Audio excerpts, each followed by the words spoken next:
Salut les investisseurs, dans cette vidéo on va analyser ensemble les résultats de Heidelberg Materials. Pourquoi est-ce qu'on s'y intéresse? Car c'est un concurrent de Vicat que l'on suit sur le blog également et que j'ai en portefeuille. Avant de commencer, je vous rappelle de vous abonner à la chaîne si ce n'est pas déjà fait et on attaque tout de suite l'analyse de ces résultats. Le 25 février 2025, Heidelberg Materials, géant mondial des matériaux de construction, a clos l'année 2024 sur une note résolument positive. Le chiffre d'affaires du groupe s'est maintenu à 21,2 milliards d'euros, stable par rapport à l'année précédente, malgré une baisse des volumes. Cette résilience s'explique par une gestion rigoureuse des coûts et des prix, permettant au résultat opérationnel courant de bondir de 6% pour atteindre un record de 3,2 milliards d'euros. Les marges progressent, la marge d'EBITDA est à 21,3%, portée par cette performance, tandis que les bénéfices par action ajustés s'envolent de 11% à 11,9 euros.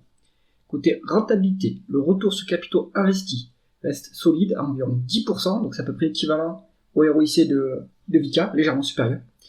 Quasi identique à 2023, 10,3%. Les free cash flow, eux, s'élèvent à 2,2 milliards d'euros, soutenant une structure financière stable. Le ratio d'endettement se maintient à 1,2 fois au niveau de l'année passée. La rémunération des actionnaires n'est pas en reste. Après avoir finalisé en novembre 2024 une première tranche de rachat d'actions pour 350 millions d'euros, c'est-à-dire 3,6 millions d'actions annulées, une deuxième tranche démarrera au deuxième trimestre 2025 dans le cadre d'un programme triennal pouvant atteindre 1,2 milliard d'euros. La politique de dividendes, qualifiée de progressive, promet également de faire profiter les investisseurs de ces bons résultats.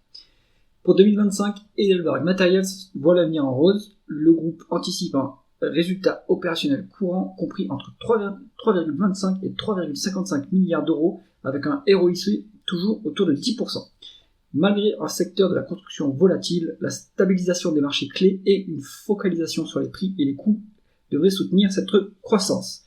Par ailleurs, l'entreprise accélère sa transformation durable. Les émissions nettes de CO2 ont reculé de 1,3% à 527 kg par tonne de matériaux cimentaires et le ciment neutre en carbone EvoZero sera livré dès 2025 grâce à une usine pionnière en Norvège.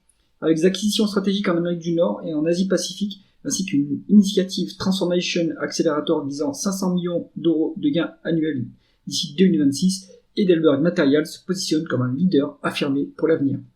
Cette publication est dans la lignée de celle de Vicat, et ça c'est très positif pour 2025.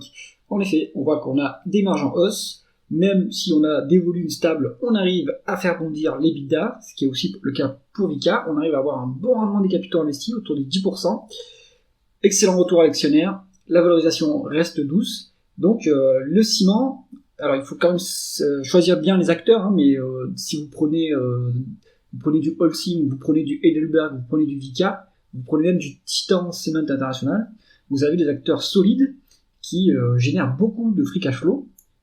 Et c'est donc c'est en plus un secteur qui innove beaucoup.